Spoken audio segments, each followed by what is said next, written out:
Hi everyone, welcome to Must Read Monday. My name is Dabney. I'm the young adult librarian with the Twin Lakes Libraries and I use they, them pronouns.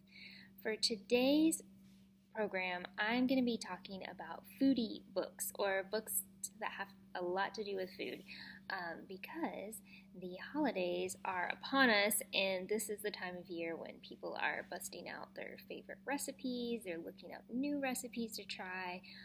You'll probably be going to different potlucks and gatherings and some things you'll try that you'll love, some things you'll hate. So I just kind of wanted to share some different manga, graphic novels, and books that revolve around food. Because for me, that's what makes any holiday or gathering is trying to make like some traditional dishes or some new recipes that I haven't heard of. Even if it's like a holiday that's not necessarily like in my wheelhouse, I will be like, oh, this holiday is happening. Like, what do people usually eat? Okay, can I make that recipe? And to me, that's a lot of fun. So, without further ado, let's get started. This is a new series at the Hancock branch. So this is the first volume. I've read the first three. They're very cute. It's called Let's Eat Together, Aki and Haru, about two college housemates and friends, and each little chapter is kind of a little snapshot of their life and what's going on, and it revolves around like them trying to make different recipes, and it's just like very cute and heartwarming. I think this one actually has, it does have a Christmas special where they are making fried chicken, and then their friends come over, and it's just like, it's very fun. So cute, short. Then, talked about it before, Delicious and Dungeon.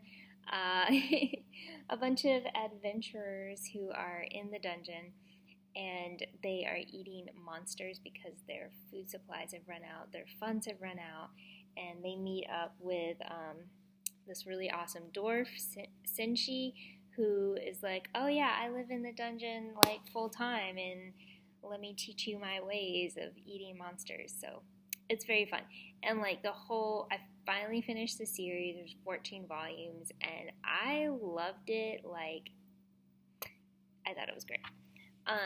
Family Style, this is a memoir about a person whose family came here from Vietnam, and so he is talking in here kind of about he's talking about like that transition, but also food kind of plays like a big role in the story. This is very good. Otomen, this one is not necessarily a food manga, but it's very cute, and so the main character, he likes to do a lot of like what's considered like girly or feminine things. Like that's a lot of his interest and hobbies. But his mom is like super strict and she doesn't want him pursuing any of that, so he kind of has to like keep it to himself. But along the way, he makes friends with other guys who are kind of like have similar type hobbies, and cooking, pastries especially become a big part of the story, and I won't say why, but it is like really delightful. And what's funny is like the love interest, she is like, they are polar opposites. She's a disaster in the kitchen. Which reminds me, I should have pulled this one and I forgot, The Way of the Househusband, because former Yakuza who's now married to, I think his wife is a lawyer or something, and she is like awful at cooking, at housework, any of that stuff. So he's like, I'm the house husband, and he is like masterful at all things related to taking care of a house and cooking, and he like takes like all these pictures of like the food he prepares. It's a really funny manga.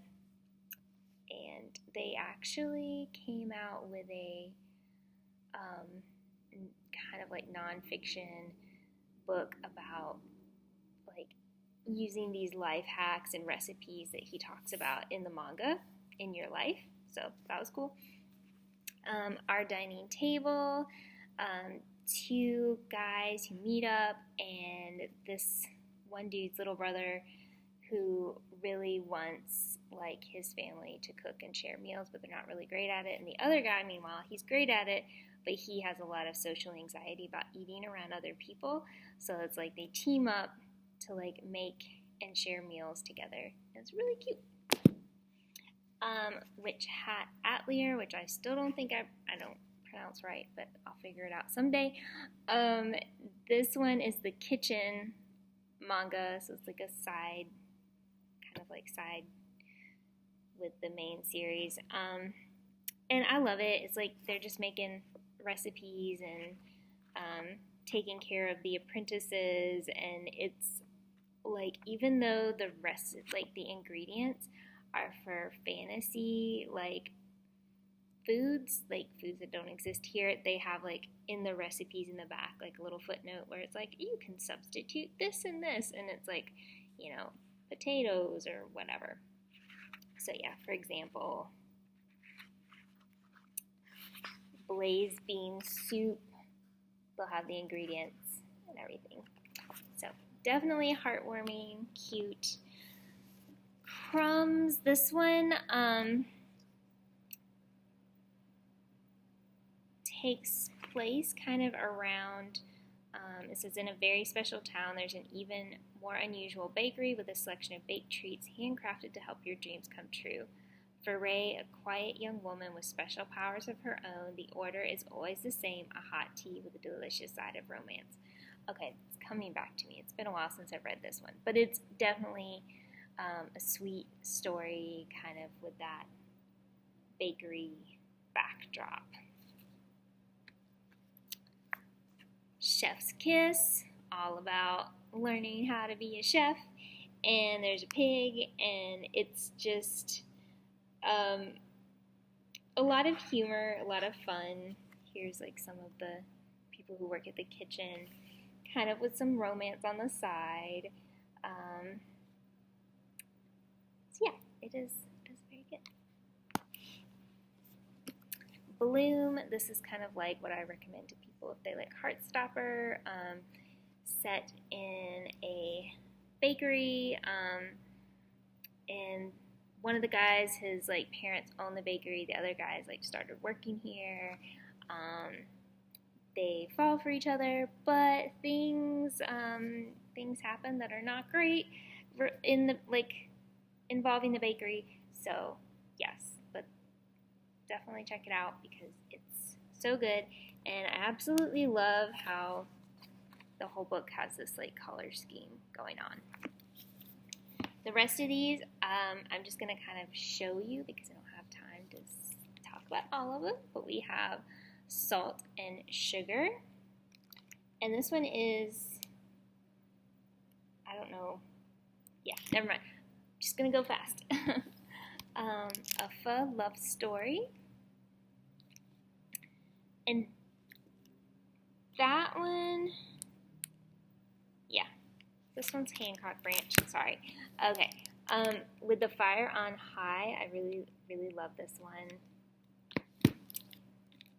Lose You to Find Me, haven't read it yet, but I want to. The Do's and Donuts of Love, I did listen to this, it was really good. It gives me anxiety though because it's like cooking show related. My Fine Fellow, this is a really nice historical book with cooking. Cafe con Lychee, have not read this one, but it looks good. Ruby Ramos's Recipes for Success.